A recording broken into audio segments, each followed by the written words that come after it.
사도신경 힘으로 우리의 신앙을 고백합니다. 나는 전능하신 아버지 하나님 천지의 창조주를 믿습니다. 나는 그의 유일하신 아들 우리 주 예수 그리스도를 믿습니다. 그는 성령으로 잉태되어 동정녀 마리아에게서 나시고 본디오 빌라도에게 고난을 받아 십자가에 못 박혀 죽으시고 장사된 지 사흘 만에 죽은 자 가운데서 다시 살아나셨으며 하늘에 오르시어 전능하신 아버지 하나님 우편에 앉아 계시다가 거기로부터 살아있는 자와 죽은 자를 심판하러 오십니다.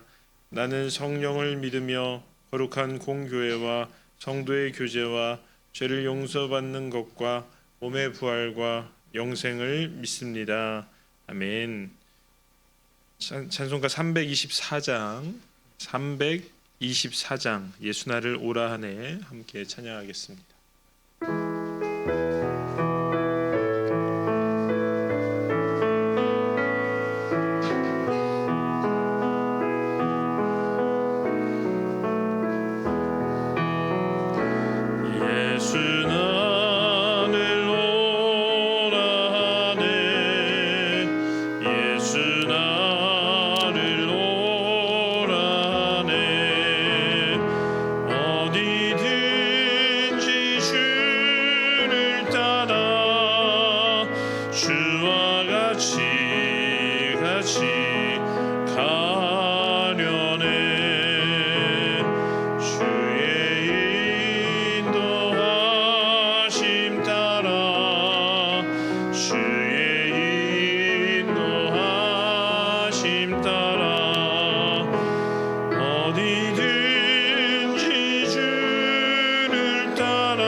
오늘 하나님께서 우리에게 주신 말씀은 호세아서 2장 2절부터 13절까지 말씀입니다.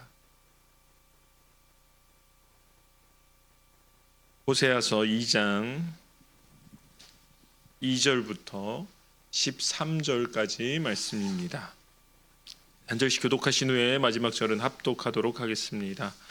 너희 어머니와 논쟁하고 논쟁하라. 그는 내 아내가 아니요 나는 그의 남편이 아니라 그가 그의 얼굴에서 음란을 제하게 하고 그 유방 사이에서 음행을 제하게 하라.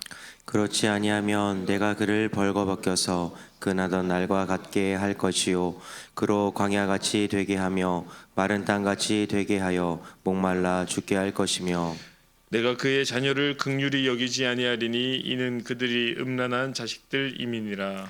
그들의 어머니는 음행하였고 그들을 임신했던 자는 부끄러운 일을 행하였나니 이는 그가 이르기를 나는 나를 사랑하는 자들을 따르리니 그들이 내 떡과 내 물과 내 양털과 내 삶과 내 기름과 내 술들을 내게 준다 하였음이라.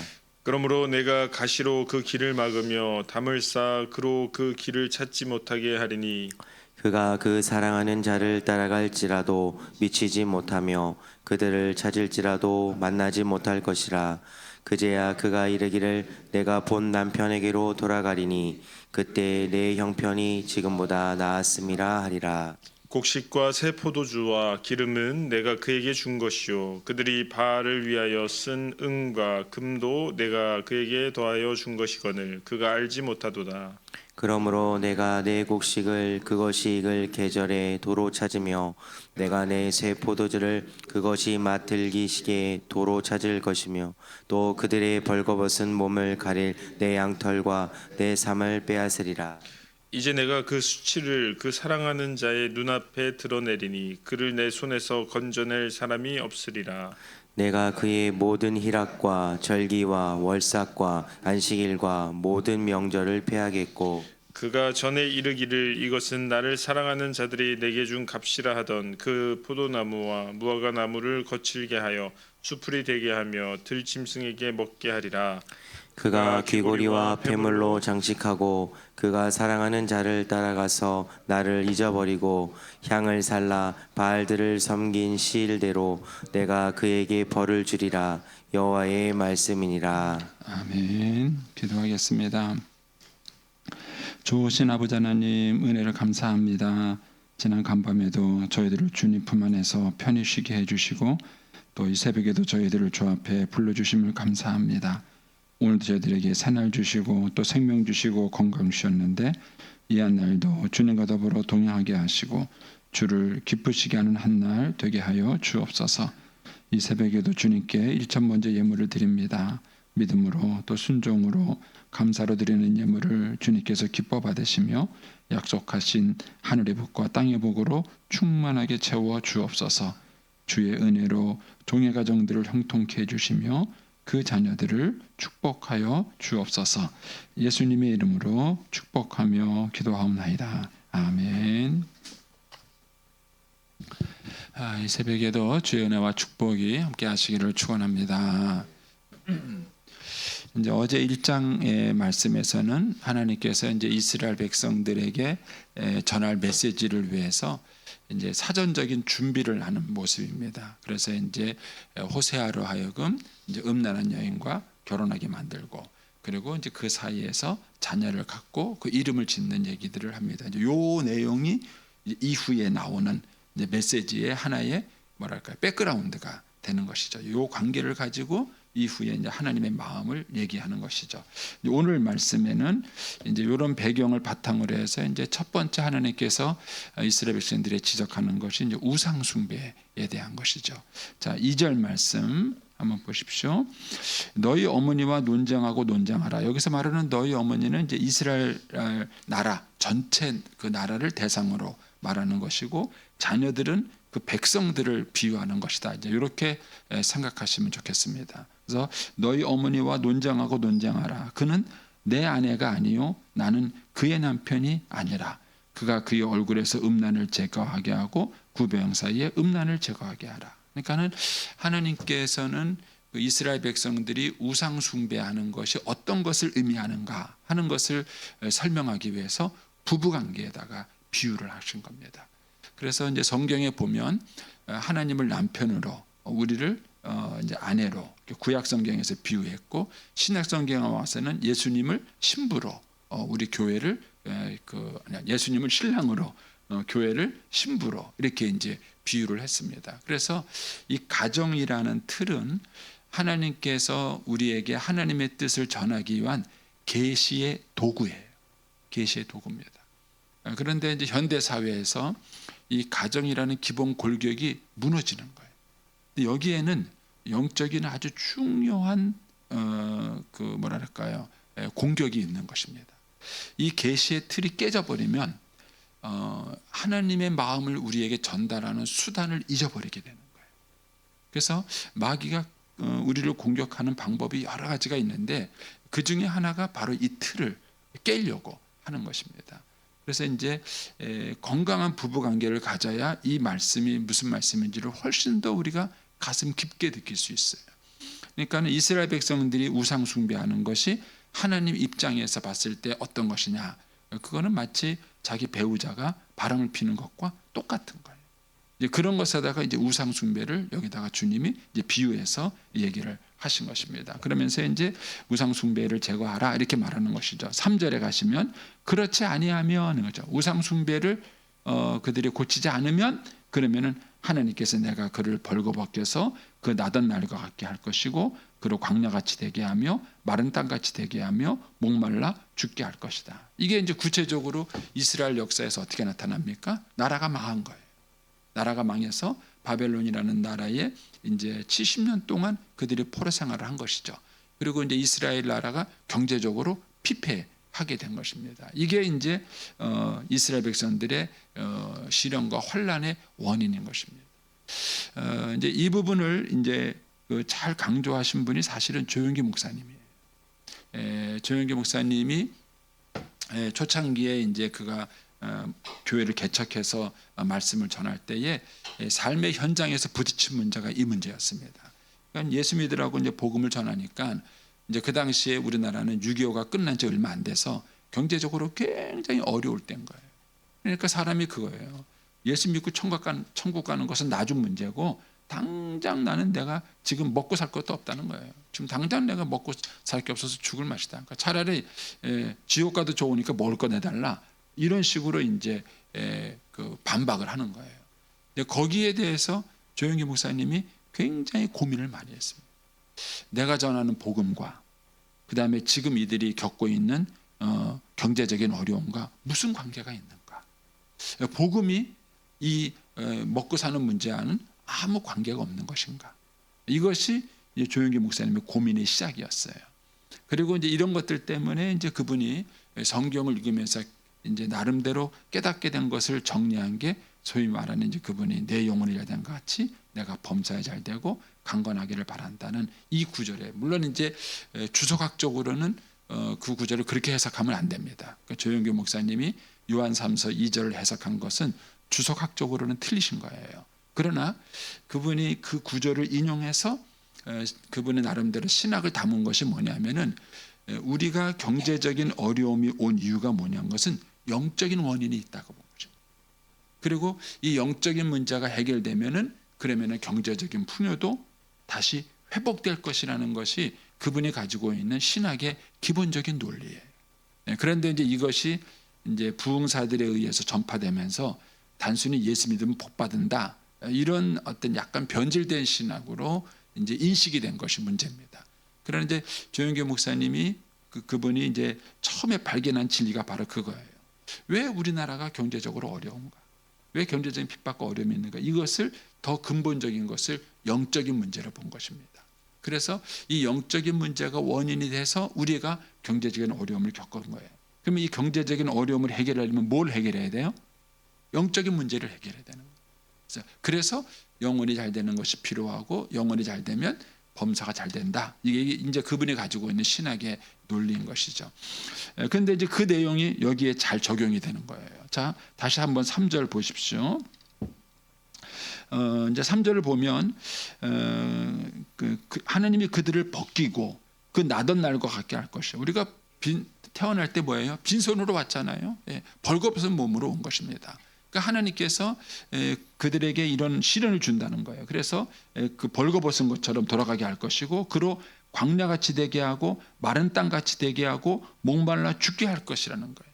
왜 이런 일이 벌어졌느냐? 2절 때문이에요. 그들이 우상 숭배를 했기 때문입니다. 그 우상 숭배를 했기 때문에 3절의 결과가 온 거예요.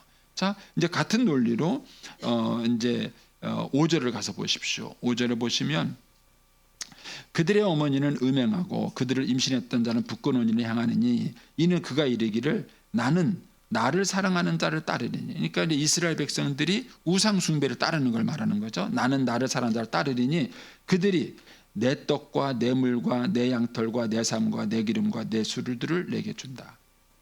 하나님께서 이 모든 것을 공급해 주신 거예요.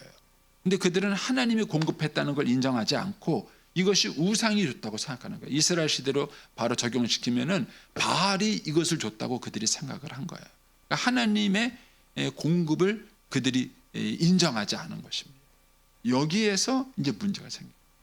저도 이제 청소년기 때 저희 어머님하고 이제 막 갈등이 있어서 싸우면은 저희 어머님이 잘 쓰는 말 중에 하나 그가 있었어요. 요 조망만한 걸 요걸 키워놨다니까 이게 지 혼자 큰 줄 알고 까본다고 저희 어머님이 맨날 그래. 그래서 내가 맨날 조망만하다 그랬는데 제가 우리 애를 낳아보니까 왜 그러셨는지 알겠어요. 애가 요만하잖아요. 저희 어머님이 맨날 하신 얘기가 요 조망만한 걸 요걸 키워놨다니까 이게 지 혼자 큰 줄 알고 그런다고 이제 그런 얘기를 하셨는데 이게 그 얘기예요. 그러니까 하나님이 창조 주세요. 하나님이 창조 주셔서 이 세상을 창조하셨고 우리에게 생명을 주신 거죠. 그리고 지금도 하나님께서 우리를 돌보시는 거예요. 그런데 인간들이 그걸 인정하지 않는 거예요. 진화론을 만들어서 하나님이 무슨 창조는 창조냐, 인간은 우연히 생겼다, 하나님이 우리를 돌보신 게 아니다, 우리는 우리의 노력으로 얻은 것이다, 이렇게 얘기를 하는 거예요. 그래서 하나님이 그 하나님의 공급과 창조를 부정하는 이스라엘 백성들의 이 불신앙을 깨기 위해서 6절을 가보십시오. 그러므로가 뭐죠? 5절과 같이 그들이 하나님이 공급하시고 하나님이 창조하는 걸 그들이 부정하는 거예요. 그리고 이제 우상을 따라가니까 그러므로 하나님이 내가 가시로 그 길을 막으며 담을 쌓아서 그로 그 길을 찾지 못하게 하리니 그랬습니다. 그러니까는 6절의 시련이 왜 왔어요? 6절의 시련이 왜 왔냐면은 5절에서 그들이 하나님의 은혜를 몰랐기 때문입니다. 하나님의 은혜를 모르고 하나님의 공급을 부정하니까 그거 우상이 준 게 아니야. 내가 너한테 준 거야. 하나님이 그거를 깨닫게 하기 위해서 하나님의 공급을 끊은 거예요. 하나님의 공급을 끊고 그들에게 시련을 준 것이죠. 그래야 이제 그들이 그때 가서 아, 이게 하나님이 주시는 거구나 하고 깨닫게 된다는 것입니다. 그래서 이제 7절에 가시면 이렇게 말하죠. 그가 이제 타락한 이스라엘 백성을 말하는 겁니다. 사실 그래서 그녀가 이렇게 번역을 해야 혼돈이 없어요. 그래서 우리말 성경에는 그녀가 이렇게 번역을 했는데 이상하게 개역 개정판에서는 다 그가라고 번역을 해서 읽을 때 약간 좀 헷갈려요. 여기서 말하는 이제 그가는 타락한 이스라엘 백성, 음녀를 말하는 거죠. 이제 고멜을 말하는 겁니다. 상징적으로. 그래서 그가 그 사랑하는 자, 우상 숭배자입니다. 우상이죠. 그 사랑하는 자를 따라갈지라도 미치지 못할 것이고 그들을 그 우상 숭배를 찾을지라도 만나지 못할 것이에요. 왜냐하면은 하나님께서 이 공급을 끊으니까 그때 가서 막 우상들에게 그걸 찾지만 우상은 허상이에요. 진정한 신이 아니에요. 그렇기 때문에 그들의 문제가 해결되지 않는 것입니다. 공급이 해결되지 않는 거예요. 그러면 이제 그때 가서 이르기를 내가 본 남편에게로 돌아가리라. 그때 내 형편이 지금보다 나았다. 그때서야 철이 드는 거예요. 어려움을 겪고 난 다음에서야 아, 내 남편이 좋은 남자였는데 그러잖아요. 이제 여기서는 이제 고멜이 바람을 폈지만 현실에서는 남편들이 바람을 많이 피죠. 그래서 조강지처가 좋은 줄 모르고 그냥 막 미쓰기만 하고 막 그렇게 살다가 나중에서야 아, 조강지처가 정말 좋구나 하고 이제 돌아오는 그런 모습이에요. 근데 마치 이것은 탕자의 고백과 똑같은 것이죠. 탕자가 아버지의 사랑을 모르고 집을 떠나서 자기 멋대로 살아보려다가 폭삭 망하고 나중에서야 아, 아버지가 참 좋으신 분이구나 하는 것을 뒤늦게 깨닫는 이제 그 모습과 똑같은 거죠. 그러니까 하나님이 이것을 깨닫게 하기 위해서 그동안 이스라엘 백성들에게 줬던 그런 이제 여러 가지 축복과 은혜들을 하나님이 걷어버리신 거예요. 조용기 목사님은 이걸 그런 관점에서 해석을 하신 것입니다. 우리나라가 왜 못 사는가? 당신이 왜 그렇게 어렵고 힘든가? 그 이유가 뭐냐면은 우상 숭배를 하기 때문이다. 그러면은 당신이 다시 행복하고 물질적으로 여유롭게 살려면 어떻게 되는가? 그러면 우상을 버리고 하느님과의 관계를 회복해라. 이게 영혼이 잘된 것 같이라는 말의 뜻이에요. 그래서 이 문제를 먼저 회복하자. 그러면은 우리의 문제가 해결될 것이다. 이거를 이제 강조한 것입니다. 그래서 저와 여러분이 인생을 살아가면서 어려움이 있을 때 이것을 참 변별력 있게 잘 키워야 됩니다. 병원에 가면은 의사 선생님이 증상을 치료하기 전에 증상의 원인을 찾으려고 애를 써요. 몸에 막 열이 난다고 해열제를 바로 주는 게 아니에요. 왜 열이 나느냐? 뭐 때문에 이 사람에게 열이 나느냐? 그 원인을 찾아서 원인을 해결함으로써 그 증상을 해결하려고 그러는 것이죠. 그와 똑같은 거예요. 저와 여러분이 인생을 살아가면서 시련과 고난이 있을 때 왜 그 시련과 고난이 생겼는지를 잘 분석하세요. 모든 게 다 영적이다. 이것도 바른 신앙은 아니에요. 내가 게으르고 내가 노력하지 않으면 돈 벌 수 없는 것이죠. 또 내가 지혜롭지 못해서 재산 관리를 잘못해서 어려움을 겪을 수 있는 것이죠. 이제 그런 것들은 우리가 배워야 되는 문제고 지혜롭게 처신해야 될 문제예요.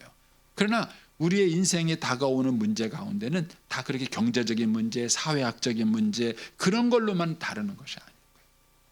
저와 여러분이 소위 말하는 요즘 재테크라는 게 있는데 그 재테크라는 논리를 가만히 보면은요 철저하게 뭐가 빠졌느냐면은 하나님은 빠진 거예요.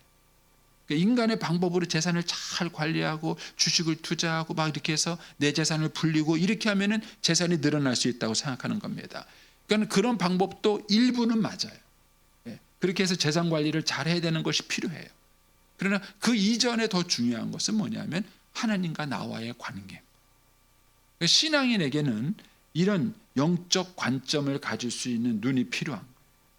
이것이 무너져서 지금 이스라엘 백성들에게는 시련이 오는 거예요. 하나님께서 이것을 깨닫게 하기 위해서 하나님이 창조주요 공급자요 너희의 진정한 남편이라는 것을 깨닫게 하기 위해서 지금 하나님이 이스라엘 백성들에게 시련을 주는 거예요. 나라가 망하게 하는 거예요.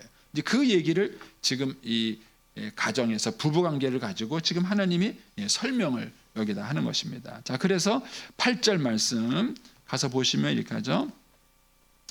곡식과 세포두주와 기름은 내가 하나님이 그에게 준 거예요.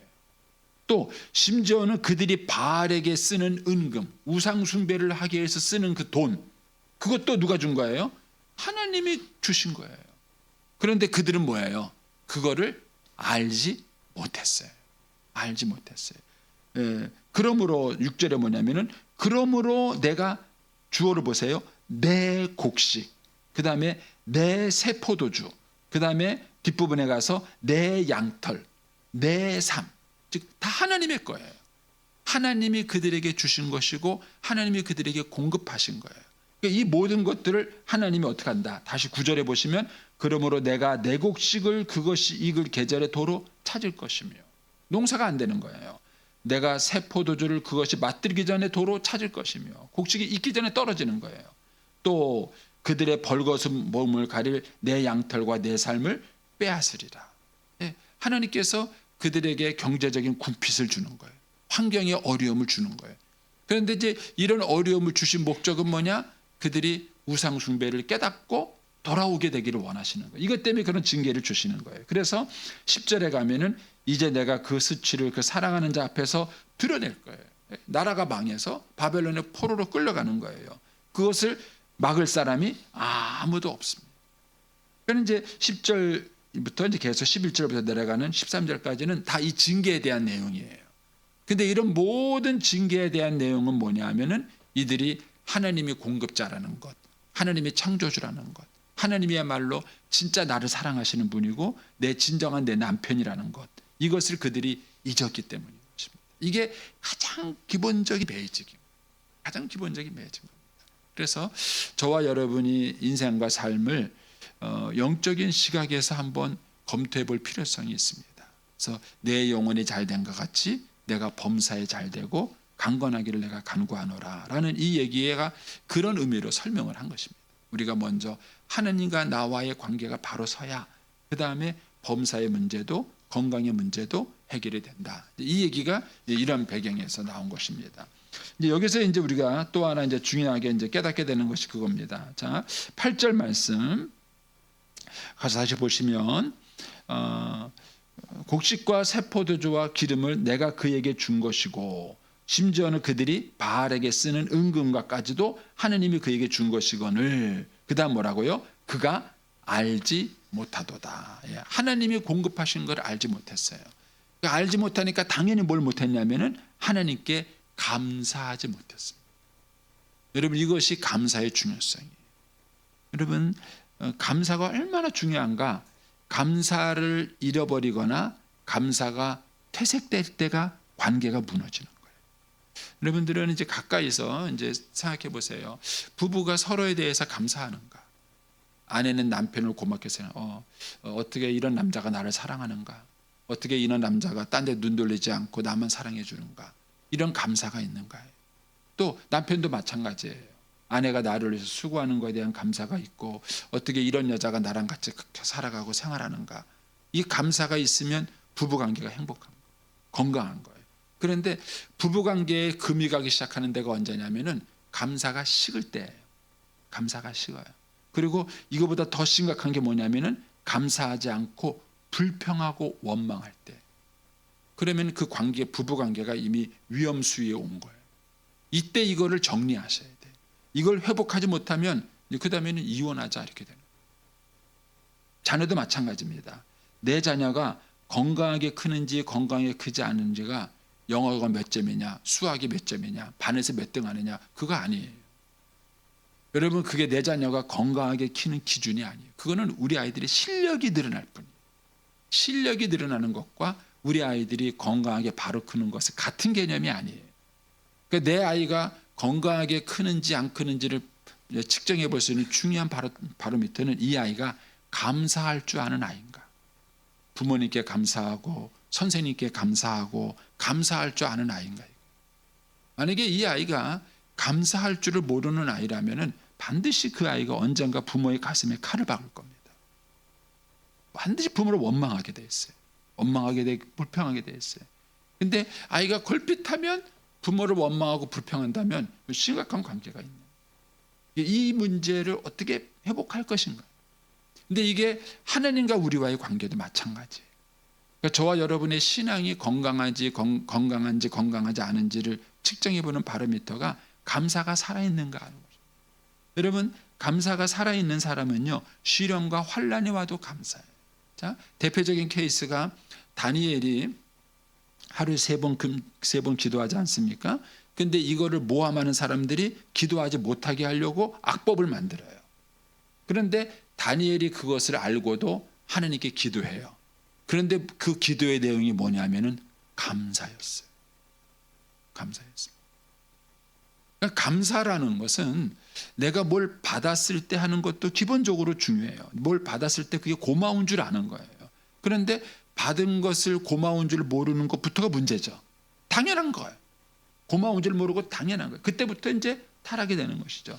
그런데 그뿐만 아니라 시련과 어려움이 왔을 때도 감사한가. 시련과 어려움이 왔을 때도 감사한가. 이게 진짜 감사하는 거예요. 그러니까는 저와 여러분의 마음속에 감사가 식어지거나 감사가 깊어지지 않으면 이미 신앙적으로 영적으로 뭔가 병든 거예요. 이 부분을 여러분들이 잘 검토해 보셔야 합니다. 그래서 이스라엘 백성들이 언제 그들의 신앙이 병들었는가? 감사가 사라질 때예요. 그리고 대상이 바뀐 거예요. 하나님께 감사해야 되는데 누구한테 감사해요? 엉뚱하게 바알에게 감사하는 거예요. 제가 맨날 우스갯소리를 하는 얘기지만 미스김이 커피 갖다 주면 고마워 이렇게 말을 해주는데 아내가 물 떠주면은 고맙단 말을 안 해요. 여기부터 틀려진 거예요. 미스김이 커피 타주는 것도 고맙다면 아내가 커피 타주는 것도 고마워야죠. 고맙다고 표현해야 되죠. 그런데 미쓰김한테는 고맙다 그러는데 아내한테는 고맙단 말을 안 해요. 거기부터 관계가 무너지는 거예요. 무너지는 거예요. 저는 우리 옛날 어렸을 때 보면은 이제 부모님들이 자녀들에게 스승에 대한 고마움을 가르쳤어요. 그래서 때가 되면 이렇게 하고 이렇게 하라고 훈련시켰어요. 요즘은 자꾸 여러 가지 많은 부정적인 문제들이 많이 생겨가지고 우리 사회에서 이 문화를 점점점 없애버리고 있어요.